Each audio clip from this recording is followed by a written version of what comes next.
Hello, Ponggay. Enteng, kasama mo ba si Tanggol? Tanggol si Ponggay. Ponggay. Bakit? Anong nangyari? Tanggol, mas mahigpit na ang paghahanap sa inyo ng mga pulis ngayon. May special unit si Hector na pinagawa para lang hanapin kayo. Nagpalagay siya ng checkpoint sa Isidro. Ponggay, salamat sa impormasyon. Kailangan namin ngayon ng tulong mo. Kung maaari sana, pumunta ka sa San Dimas. Hanapin mo pamilya ni Enteng. Delikado ang lagay nila.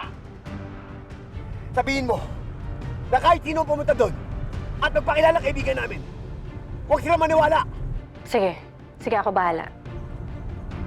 Tanggol, anong plano? Saan tayo pupunta? Teng, babalik tayo sa mansyon ni Bernard. At kung siya nga ang anak ni Divina, isusunod natin siya sa nanay niya sa impyerno.